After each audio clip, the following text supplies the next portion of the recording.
Da mesma forma, nós temos o lado que vai em direção ao espiritual, verde, sempre com pouco poder de cobertura. Você pode usar um cromo ou um hélio, não é?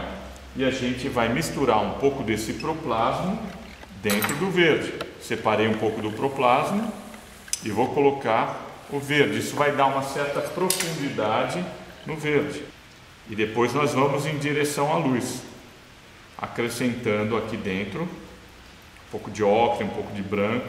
E essa é a tonalidade, a variação de tonalidade dentro do ícone bizantino macedônico. É uma leve tonalidade, hein, gente? Sem poder de cobertura. Se estiver com muito poder de cobertura, cobrindo muito, a gente põe o aglutinante, a têmpera. E daí, misturando só com a têmpera, a gente tem menor poder de cobertura. A gente vai fazer o lavis, ou o que a gente chama de uma transparência, né? Um glacis, um lavis, né? Testando a tinta sempre.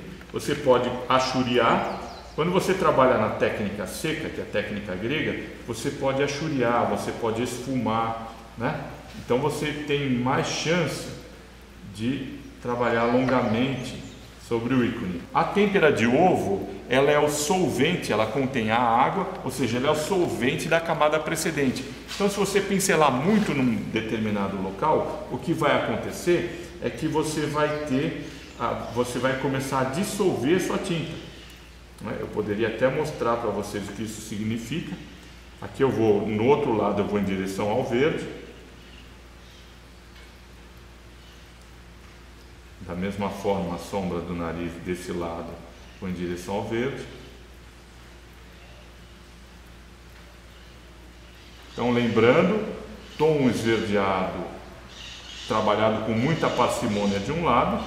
Até mesmo dentro do verde vocês vão ver um pouquinho de tonalidade mais viva, né? Mais clara. Então vocês vão ver aqui tonalidades que vão em direção ao laranja, um pouquinho de verde. Aqui a tonalidade que vai em direção ao vermelho, na parte da boca, na parte do nariz, na parte dos olhos. Sempre você deve observar muito o ícone e analisar a obra que você está copiando, para que você tenha um resultado de acordo com o que você está fazendo.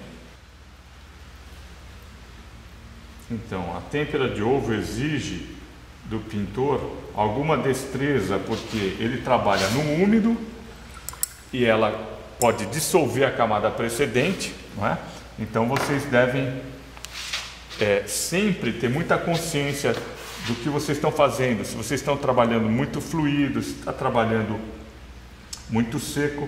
A técnica seca, ela é muito interessante porque ela possibilita achuriamento, né?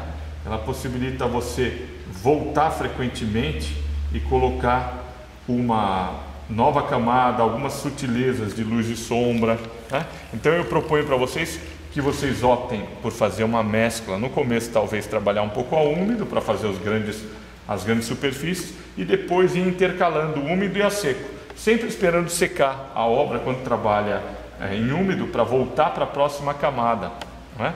A paleta, se vocês puderem fazer de maneira bem organizada e separando o que é a primeira sombra, a segunda sombra, a terceira sombra, vocês vão ter uma organização para poder trabalhar. E quando pegarem mais destreza no trabalho, vocês vão poder trabalhar um pouco mais solto, com a paleta livre, sempre memorizando qual a tonalidade que vocês tinham na sua paleta para trabalhar. Aqui eu estou trabalhando no úmido,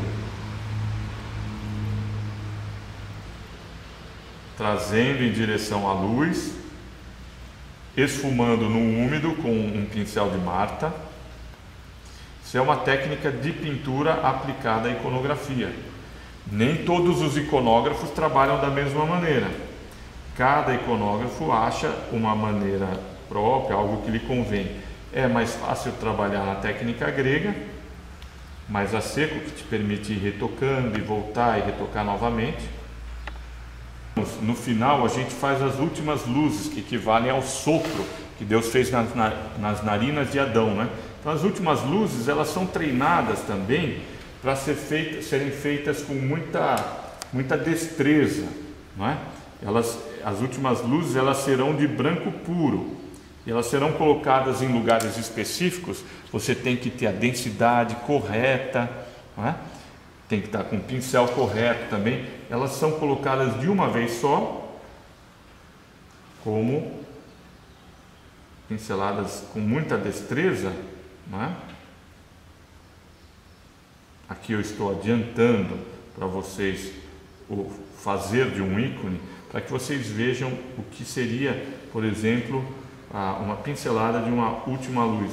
Ela se destaca como um todo, né? Dentro, ela é menor, mais curta que as pinceladas precedentes,